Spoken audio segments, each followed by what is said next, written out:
কতদিন পর তোর সাথে দেখা। বিদেশ থেকে কবে আসলি? আর পাশে উঠে কি আন্টি চা খাই? কি উল্টাপাল্টা কথা বলছিস? ও আমার আম্মা হতে যাবে কেন? ও আমার স্ত্রী, তোদের ভাবি। এটা তোর স্ত্রী? বারে তুই আমাদের সাথে জোকস করছিস তাই না? মানে এরকম বোরকা পরে সংসার যে আছে এরকম একটা মহিলা তোর স্ত্রী, এটা আমাদের বিশ্বাস করতে বলছি? আজব ব্যাপার, যে ছেলের পিছনে স্মার্ট সুন্দর মেয়েরা লাইন দিয়ে দাঁড়িয়ে থাকতো, সেই ছেলে কিনা আজকে এরকম বস্তির একটা খ্যাত মেয়েকে বিয়ে করে নিয়ে এসেছে, ভাবা যায়? একটা মানুষের সম্পর্কে না জেনে কেন ফালতু কথা বলিস? হ্যাঁ, আমি মানছি আমি হাজারো মেয়ের ক্রাশ ছিলাম, অনেক মেয়ে আমাকে ভালোবাসতো। তাই বলে এই নয় যাকে আমি বিয়ে করব সেই মেয়েটা উচ্ছৃঙ্খল হবে। কারণ প্রেম করার সময় মানুষ স্মার্ট মেয়ে খুঁজলেও বিয়ে করার সময় সাংসারিক মেয়েই খোঁজে। শোন, তোর কথা শুনে না এসে আর পারলাম না। আচ্ছা ভালো কথা, তোর যে কলেজ লাইফে গার্লফ্রেন্ড ছিল সেটা আমার এই বোরকালি বউ জানে না তো? তুই এইসব কথা এখানে কেন তুলছিস? যেটা ছিল সেটা কলেজ লাইফে ছিল। কলেজ লাইফের কথা আমি কর্মজীবনে মনে করতে চাই না। মনে না করার কি আছে? মনে তো করতেই হবে। ভার্সিটি লাইফে আমরা সবাই মিলে কত আড্ডা দিয়েছি, মুভি দেখেছি, একসঙ্গে ঘুরেছি। এত সাদা সাজের কি আছে? আরে বোঝো না, সংসারটা বউ বলে কথা। গ্রামের কোন বস্তি থেকে বিয়ে করে নিয়ে আসছে, এখন যদি এসব কথা জানতে পারে তাহলে তো সংসারটা ভেঙে যাবে। এই জন্য আমাদের প্লে বয় ফাতুর হয়েছে। নাজিম, মমি, সহ্যের কিন্তু একটা সীমা আছে। এখানে দেখেছিস কি আমাদের অপমান করার জন্য?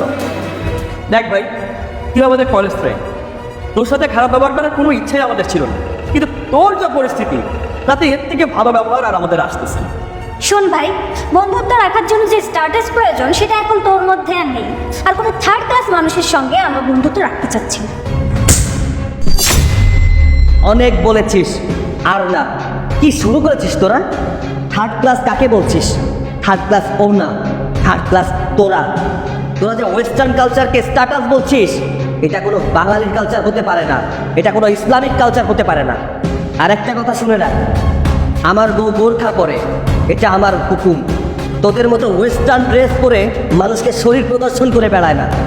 প্রথমত তোরা আমার বউকে অপমান করেছিস, তারপরে আমার বউয়ের সামনে আমার পেছনের কথাগুলো তুলে আমাকে অপমান করার চেষ্টা করছিস।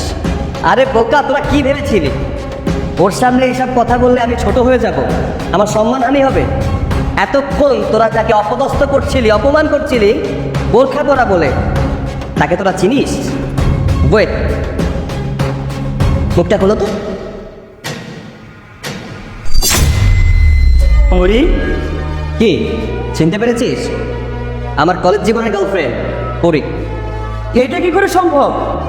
এত কোটিপতির মেয়ে কত স্টাইল করে চলাফেরা করতেছে, আর এখন বোরকা পড়ছে? কেন, কোথাও লেখা আছে নাকি কোটিপতি হলে বোরকা পরা যাবে না, পর্দার সহিত চলা যাবে না?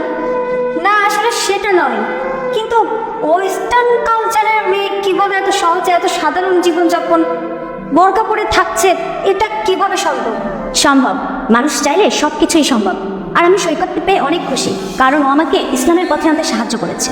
ওয়েস্টার্ন কালচার থেকে সরিয়ে ও আমাকে একটা বাঙালি বধূ হিসেবে তৈরি করেছে, আমাকে ইসলামের পথে এনেছে।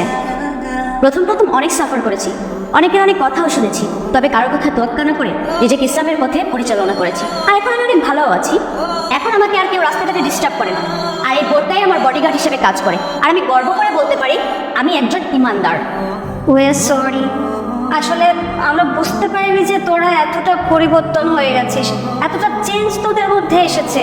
না বুঝে উল্টো পাল্টা বলে ফেলেছি, প্লিজ মাফ করবি আমাদের। থাক, আমার কাছে ক্ষমা চাইতে হবে না। দোষটা তোদের না, দোষটা তোদের নৈতিক শিক্ষা। ইসলামিক জ্ঞান যদি তোদের মধ্যে থাকতো তাহলে বোরকাকে কখনো সংসদে থাকার মতো কথা বলে অসম্মান করতি না। বোরকা হচ্ছে নারীর সম্মান। শোন, একটা বোরকা বাজারে 1000 টাকায় পাওয়া যায়, কিন্তু ওই বোরকাটা যখন একটা নারীর শরীরে ওঠে তখন সেটা কোটি টাকা দিয়েও কেনা যায় না, কারণ বোরকা নারীর সম্মানকে আগলে রাখে। পরে চল।